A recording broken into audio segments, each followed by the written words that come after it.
when I became a Christian, I got saved into a Pentecostal church in Aston in Birmingham here.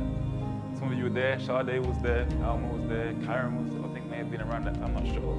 A few of you, just many, many years ago. And I came from a lifestyle where I was not, let's say I definitely was not Christian. I'd gone through all kinds of drama. In fact, I was homeless at 16 years old. I lived in a hostel for homeless teenagers. That's where my life had come to at that stage in my life. I had a black bag with my name, with my clothes and my belongings to my name. That's all I had.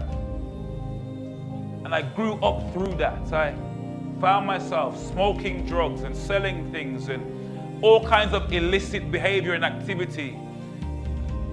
Very, very far from God, not knowing what prayer is, not understanding what prayer does, the meaning of prayer, not even knowing what spiritual is. Do you understand?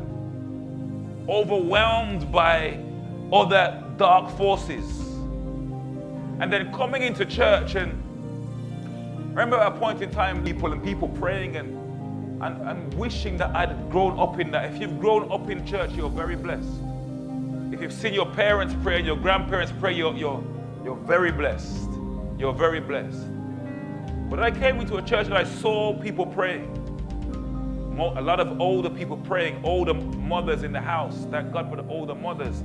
People like Sister Malcolm and Marva and all these strong women of God, old Jamaican women.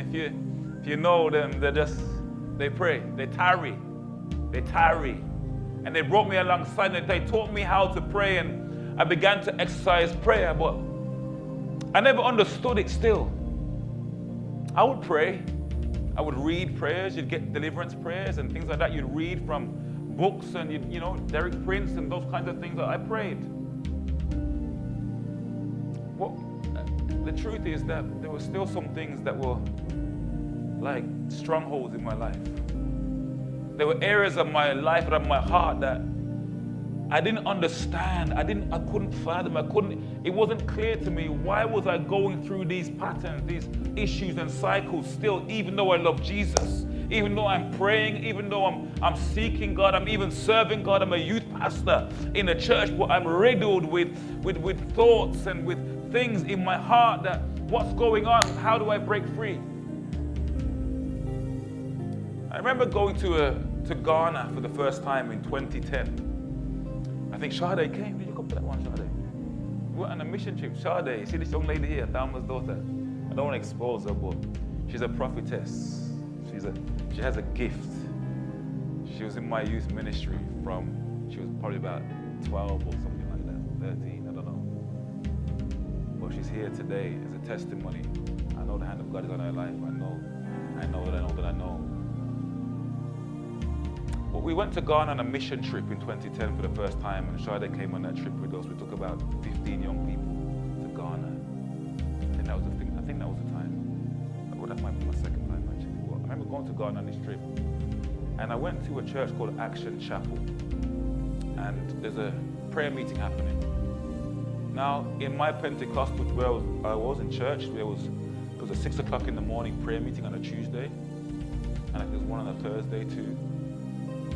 And there may have been other prayer meetings during the week from time to time, but that was it, People were praying, don't get me wrong, they were praying, but it wasn't exactly the center of what we were doing. Went to Ghana. I remember walking into this church, Action Chapel.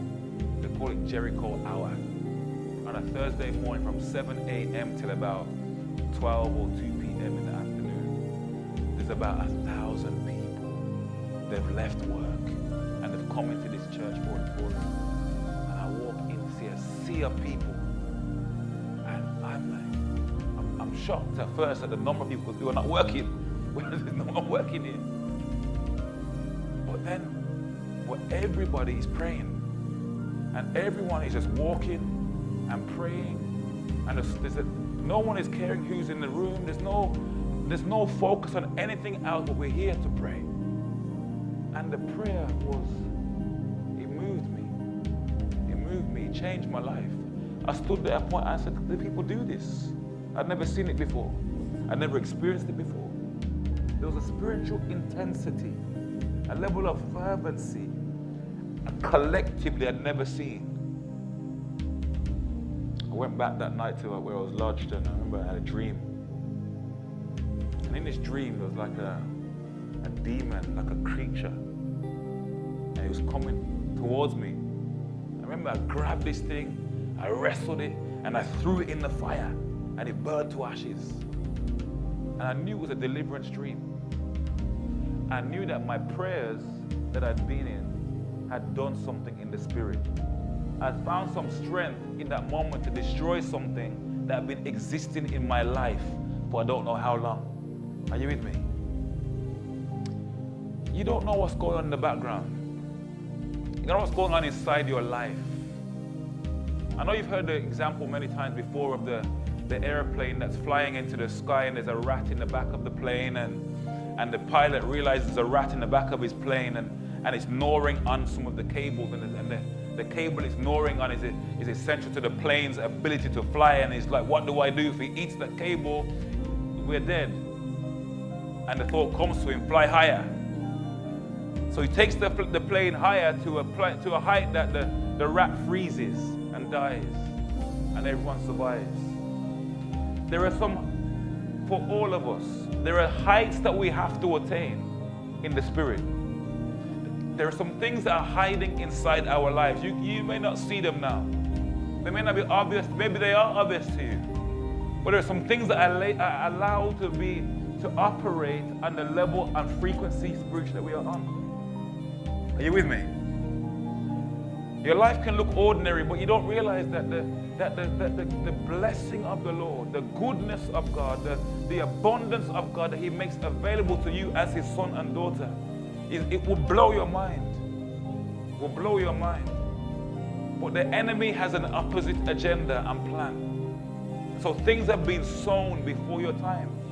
In another meeting, Pastor Joshua, we had a great time retreat last weekend, church retreat. Pastor Joshua came and did some deliverance with us. It was a wonderful time. Many years ago, I was at a meeting. Pastor Joshua was actually the deliverance minister. It was 7 hours of prayer, or a 3 days deliverance program, actually. And similarly, we were in this prayer time. Now, the church I was in then had left my former church, come back from Ghana and found another church. I decided then that I wanted to be in a church where the frequency was what I experienced in Ghana. I had touched God in a level I didn't want to go back. I am committed to prayer. I am sentenced to prayer now. I came back, and in this meeting anyway, Pastor Joshua was leading the deliverance program, and that night I went home, and in my dream I pulled a snake out of my body. I pulled like a python out in my sleep. I said, Jesus. Jesus, the thing was fighting me to come out. Ah! And you know, I'm saying that there are frequencies, there are levels. Are you with me? So when we say it's time to pray, we're not trying to punish you. We're not trying to take away your joy, take away your peace, or be mean. We're trying to equip a people and liberate a people to raise up an army of people who themselves will become deliverers in their generation. You are the one in your family. You are the one your family is waiting for. You are the one your those around you, your generation is waiting for. But for you to attain the height you are believing for. You see, I used to believe when I was young, I came out of the gangs and all that kind of stuff. I said, you know what? I need to get my mind right, find mentors, read books, study. I became addicted to personal development. And if you see my library still at home, I've got all the personal development books in the world. You name it, I've read it. I've got the library, believe me. I thought that would do it for me. Become knowledgeable, self-aware, reflective, all those things.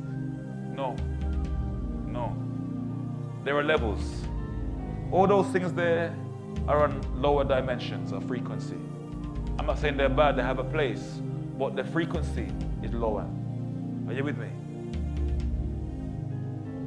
I'm saying to you that your prayer, your attitude to prayer, your commitment to prayer, and to spiritual is what your success in life, whatever you looks like to you, it depends on.